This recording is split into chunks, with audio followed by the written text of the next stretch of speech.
Hi, I'm Helen, a 29-year-old newlywed. My husband Bobby, 31, works as an office employee. Our lives took an unexpected turn when, without discussing it with me first, Bobby decided to let his younger sister Doris move into our new home. This house, valued at $500,000, was designed specifically for us as a couple, and we had been excitedly involved in every detail of its design and furnishings since our engagement. When we moved in, I was shocked by the sheer volume of Bobby's belongings. I asked him, Bobby, is there enough room for all this? It seems like a lot. He casually dropped a bombshell. Oh, did I not mention? Doris is moving in with us. I was taken aback and asked, why would Doris move in now? We just got married. Bobby brushed off my concerns, saying, it's no big deal. Doris is family too. It shouldn't be a problem for us to live together. I objected, emphasizing that we hadn't discussed this at all, but Bobby continued unpacking, his frustration mounting. If you don't like it, you can leave. I've already decided Doris is staying, so stop complaining. Feeling cornered, I threatened to call my brother for support. Bobby quickly backtracked, saying, wait, don't call him. Doris won't be here forever. She just needs a place to stay until she finds a job. Can you understand that? Reluctantly, I agreed. When I suggested that Doris stay in the guest room, Bobby hesitated before muttering, yeah, though his uncertainty was clear. After a chaotic day of unpacking, we were celebrating our move with a toast when the doorbell rang late at night. To my dismay, it was Doris. As I lingered in the kitchen, dressed for bed and not in the mood for visitors, Bobby called out, hey Helen, Doris is here. I forced a smile and greeted her, welcome Doris. What brings you here so late? Doris boldly replied, can't I come home whenever I want? Show me my spacious room, big bro. She followed Bobby to the guest room, only to complain, this isn't the right room. You said it was bigger. Storming upstairs, she began searching for another room. I followed, horrified to see her claiming my designated workspace. I couldn't hold back my frustration. This is my workroom. Can't be yours. Bobby interjected, why not make this Doris's room? The situation was spiraling, challenging the very foundation of our new marriage and home. I stood firm. No way. In search of a compromise, I suggested the room next door, Bobby's planned workspace, which was also spacious. But he was visibly distressed. Not that room. I'd been looking forward to using it. I even picked out the wallpaper myself. The only other option was the future children's room, currently a guest room. Doris, still unsatisfied, snapped, you're quite insolent, aren't you? Not listening to the head of the household. Pretty cheeky for someone who relies on him for meals. Exhausted and disheartened by her accusation, I thought, who's the real freeloader here? I retreated to the living room to celebrate our move alone, listening to their argument from afar. Eventually, Bobby confronted me, accusing me of always opposing him and acting high and mighty. He grabbed the wine bottle, took a large gulp, and shouted, if you can't listen to me, get out. I'm the head of this household. With that, he stormed off with Doris. Feeling overwhelmed, I decided to call my brother. He answered immediately, sounding upset. Are you mad, bro? Were you sleeping? I'm sorry. I explained the situation with Doris moving in, and how Bobby and Doris were treating me. My brother expressed concern, saying it sounded like I was being treated almost like a servant. I laughed off his worries, asserting confidently that everything would be fine. I'm your sister, not a servant. If they think they can manage that, let them try, I said defiantly. My brother chuckled. Good point, but call me if anything happens. Our conversation then shifted to his troubles, and I was shocked to learn that his wife had been seeing other men she met on a dating site and was having an affair. He discovered the truth after she mistakenly sent him a message meant for her lover. Bobby had been suspicious for a while, and with proof in hand, he took her phone and sent her back to her parents. He planned to visit her parents the next day to discuss everything. We ended our call with a plan to stay in touch, both acknowledging the tough situations we found ourselves in. After hanging up, I focused on unpacking the remaining boxes, waiting for Bobby and Doris to return. They came back late at night, cheerfully drunk. As I continued unpacking, I braced myself to welcome them. Bobby and Doris approached me, excited about what they thought was a brilliant idea. Let's move our bedroom to Doris's room, and we can each sleep in our workspaces. What do you think? It's a good idea, right? Just clear out the room for Doris by tomorrow. I paused before replying, needing to clarify something first. How much will Doris contribute to groceries and household supplies each month? And she's not planning on staying here forever, right? How long does she intend to stay? Bobby looked uneasy at my questions. You want money from Doris who doesn't have a job? Don't worry, I'll cover it with my salary, Doris chimed in, her tone dripping with entitlement. I'll stay until I'm satisfied. I can't stand my mom's old-fashioned cooking and her nagging about laundry and cleaning. Here, I can do what I want without spending a dime. It's perfect. If you don't like it, Ellen, why don't you just move out?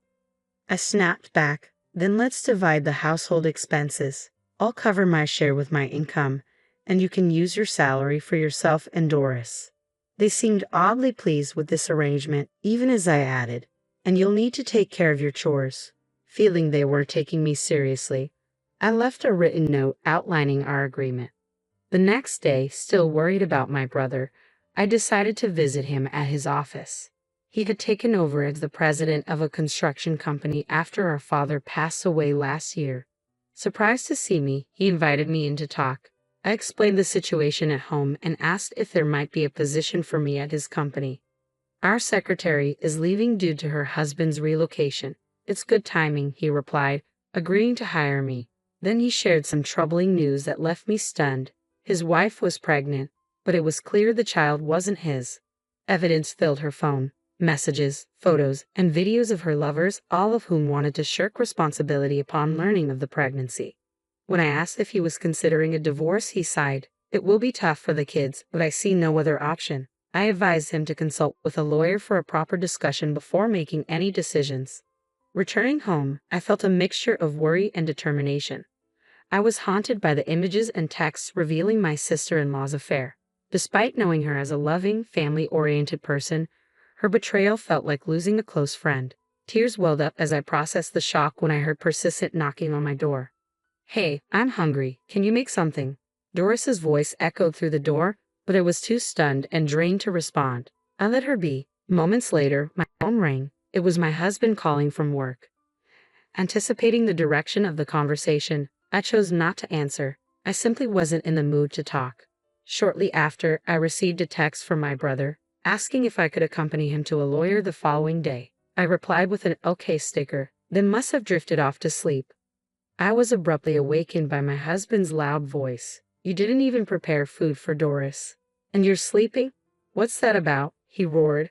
Without saying a word, I held up a written pledge we had made, signaling him to read it. Realizing the situation, he turned to Doris and said, Let's let her sleep. She seems off. We can talk about this tomorrow.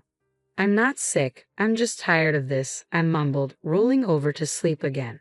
The next morning, I quietly left the house without waking my husband and headed to my brother's place. He looked like he hadn't slept at all, his eyes bloodshot. Before anything else, I helped get his kids ready and took them to kindergarten. During the drive, they shared snippets of their home life. Mommy was the bad one. She left us at home and went out. We cried because we were alone, so Daddy got angry, they said innocently. I reassured them, if you're ever lonely, just call Auntie, okay? Their cheerful yay made it clear they were too sad about their mom's absence. After dropping off the kids, my brother and I went to see the lawyer. The lawyer confirmed that the evidence on my sister-in-law's phone, photos, videos, and messages, was more than sufficient for a divorce case and to argue for parental rights. After my brother shared his story, I felt a mixture of sadness and determination. After my meeting with the lawyer, I had a chance to discuss my situation, and my brother dropped me back home. He mentioned he'd be gathering the family later to talk about the divorce. If anything happens, just call us. We're all here for you, he assured me as he left. As I walked into the living room, I was met with chaos. They had attempted to make breakfast, leaving the kitchen greasy and dishes piled high. Frustrated, I hesitated, torn between cleaning up after them and confronting the mess. Just then, Doris appeared. Where did you go? You didn't make breakfast and Bobby went to work hungry. Isn't it unacceptable to abandon your chores as a wife? She confronted me. I responded firmly, I'm not your maid or servant. Weren't you taught to clean up after yourself as a child? Ignoring her repetitive complaints, I decided not to let her provocations get to me. The situation at home needed resolution. and I was determined to ensure everyone played their part responsibly. But you're the wife, Doris shot back as I stormed to my room, only to find my belongings missing and Doris's items scattered everywhere. Shocked and confused, I confronted her in the living room. Did you go into my room? Your stuff is everywhere. What's going on?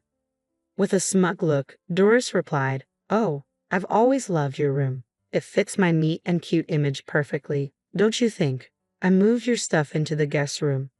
Fuming, I hurried to the guest room, where I found my computer and belongings tossed aside carelessly. The disrespect was palpable, and my anger boiled over. A burning desire for retribution ignited within me, and I resolved not to let this slide. I planned to confront Bobby the moment he got home. When he returned unexpectedly early, likely tipped off by Doris, I heard his heavy footsteps approaching the guest room. It was clear he knew about the switch, and I braced myself for the worst. When Bobby burst through the door, his expression was fierce, with Doris grinning triumphantly by his side. "You went against Doris," he accused. "Aren't you my wife? Isn't it your job to look after me and your sister-in-law?"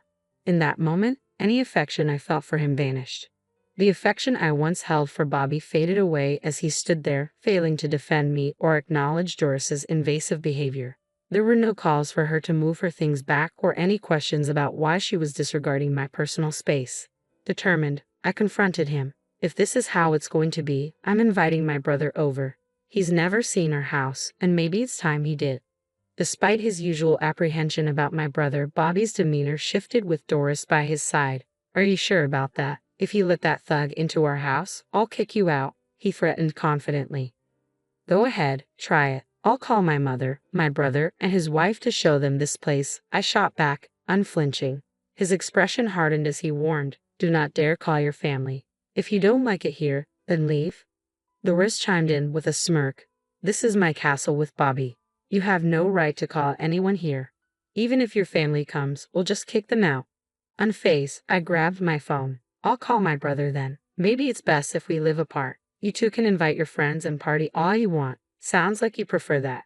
Their faces lit up at the idea, and Bobby even suggested, "Maybe we should just get divorced already."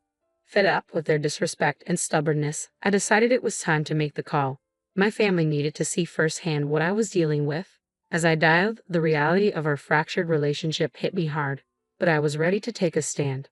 Bobby and Doris buzzed with excitement at the prospect of having the house to themselves, but I calmly warned them, "All right, but you'll regret this. I'm calling my family now." My brother answered eagerly, "We've been waiting for this. We're on our way." His readiness to jump into action moved me, and I felt a glimmer of hope. Within about 25 minutes, my family arrived. Doris, who had threatened to kick my family out, turned pale at the sight of my brother. "I thought you were going to kick out my family when they arrived," I remarked, watching Doris shake her head weakly. Seeing her so subdued made Bobby shrink back in fear as well. My brother, a former national-ranked judo competitor now coaching at a local boys' club, towered over everyone at 6 feet tall, his buzz cut emphasizing his imposing presence. My younger brother, also a judo practitioner, mirrored his appearance. They had both been memorable figures at the wedding. "Are we getting kicked out by who?" My elder brother laughed. Doris tried to muster some bravado. "Yeah, my brother is divorcing his useless wife. Now please leave," she retorted. "What? You're the ones leaving, aren't you? This is Helen's house, built with her share of her father's inheritance and in her name," my younger brother shot back. As this unfolded, my mother began tidying up the kitchen, exclaiming, "Oh dear, what a mess." She then called out to my brothers, "Don't drag out the conversation. Get to the point already." Taking her cue, my brothers turned to me, instructing, "Another person is coming. Let them in when they arrive." They gestured for Bobby and Doris to sit down. "We have 2 matters to discuss today. The first is that we need you to leave," my brother stated. Doris, taken aback, incredulously asked if it was true that this house belonged to me. Bobby faltered, "Well, I was talking to the contractors about the interior and stuff, so I thought it was my house, but maybe it's not. But I'm the head of the household, right?" It was clear he had misconstrued being the head of the household as ownership, ignoring the source of the funds. Being the head of the household and owning the house are 2 different things, my brother replied, leaving Bobby speechless. Doris, however, stubbornly retorted, "I won't leave. Do you know about residency rights? I have rights, so if you don't want us here, you leave." She glared defiantly at me. You seem to have researched this thoroughly, but this isn't a rental property, and you're not paying Helen any rent, are you? So residency rights don't apply here, my brother pointed out. Sensing the gravity of the situation, Bobby started to resist. But I'm married to Helen, right? I can't just leave. I won't separate, he argued, clinging to his last shred of defense. Just then, the doorbell rang. The guests my brothers had mentioned had probably arrived. I'd opened the door to find my sister-in-law, my older brother's wife, standing there, tears streaming down her face. I turned to my brother. Your wife is here with your child. What should we do? My mother, Avra the peacemaker, suggested she would take the child upstairs to a quieter room. After guiding them up, I allowed my sister-in-law to enter the house. Bobby, caught off guard by her presence, stammered, "How did you find out where we live? Please just go home for today." His suspicious demeanor didn't escape notice, and my elder brother stepped in, his voice thick with disdain. "Did you forget my wife's face? This is the second matter we need to discuss." The color drained from Bobby's face as confusion and fear took hold. "You mean she is?" Panic flashed in his eyes, and he looked ready to flee. But he was rooted to the spot. My brother held up evidence of the affair and confronted him. "It seems my wife is pregnant with your child. Did you two plan this?" He threw the evidence onto the table, declaring, "For me, it's divorce. Nothing less." Hearing this, Doris, terrified of the scandal, blurted, "I'll pack my things and go back to my parents' house," and made a move to escape. Upstairs, my younger brother quickly stepped in. "We've got a truck loaded with boxes. Start packing your things right now. I'll get the boxes." Doris hesitated. "Am I leaving today?" One stern look from my brother made her relent. Meanwhile, my elder brother handed divorce papers to his wife. "Sign these." Seeing the custody section designated for him, she hesitated, but he firmly said, "That's what the kids want. Your opinion doesn't matter." With tears streaming down her face, she signed. "Next time, take care of the child you're carrying. I won't ask for child support, but don't ever show your face to my kids unless they want to see you," he stated, as she apologized to him from her knees. Watching this unfold, I realized the depth of pain my brother had been bearing. Then the focus shifted to me. "So, Helen, what are you going to do?" my elder brother asked. Without hesitation, I replied, "I choose divorce too. I want him out of my house as soon as possible." Bobby dropped to his knees, begging, "I don't want a divorce. Please forgive me," he added desperately. "Besides, it could be his child, not mine." This only solidified my decision. I had seen enough to see, and I was ready to reclaim my life and my home. My brother calmly stated, "I'm done having kids. I've had surgery to ensure that." Bobby was left utterly speechless. Handing me the divorce papers, my brother suggested, "If you want him out immediately, along with Doris, have him sign these." I directed Bobby to sign, and after a moment of hesitation, perhaps realizing there was no escape from the mess he created, he complied. After he signed, I presented him and Doris with pledge documents my lawyer had prepared. They required them to compensate for the damages in the house, amounting to roughly $50,000, and to agree never to enter my home again. Under my brother's stern gaze, Bobby hesitantly signed the pledge, his shoulders slumping as he trudged upstairs to pack his belongings. Meanwhile, my brother mentioned with a hint of irony, "Oh, I got a marriage license for you guys when I picked up the divorce papers." He handed it to his wife, who without a second thought signed it and pushed it toward Bobby. "Sign it quickly. You've messed up my life, so you have to take responsibility. I'm having this baby. You can't just walk away." With a desperate look, Bobby signed the document, sobbing, "Just do whatever you want." But my brother wasn't done. "Hey, you won't say anything unless I ask, huh? Don't you have anything to say to me?" This prompted a profuse apology from Bobby, his remorse palpable as he nearly bowed to the floor. We all worked quickly to pack Bobby's and Doris's belongings into boxes, loading them onto a waiting truck that transported everything to their parents' house. Thus, my brief married life came to an abrupt but decisive end. As I contemplated living alone in the big house, my mother proposed selling her house to move in with my younger brother. My older brother decided to sell his home as well and move in with his 4 children, suggesting they buy my house with the proceeds. He lightheartedly added, "Why not build a new house when you get married next time?" But I insisted, "I'm good with an apartment." Together, we got a dog that the kids had always wanted. Despite the house's history of unhappy memories, we were building a life full of laughter and happiness. Meanwhile, my ex-husband married my former sister-in-law 8 months later and moved in with her at his parents' house. He found himself working tirelessly to pay for the damages they caused to my home, while Doris treated her new sister-in-law like a maid, pushing her to the breaking point. Unable to tolerate seeing her daughter in such a state, Doris's mother eventually kicked her out. Desperate, Doris reached out to my ex-husband for help, but he coldly blamed her, saying, "If you hadn't moved in, we'd still be living in that mansion." Doris ended up alone and isolated, with no one on her side, a stark contrast to the new beginning and familial unity I found with my family.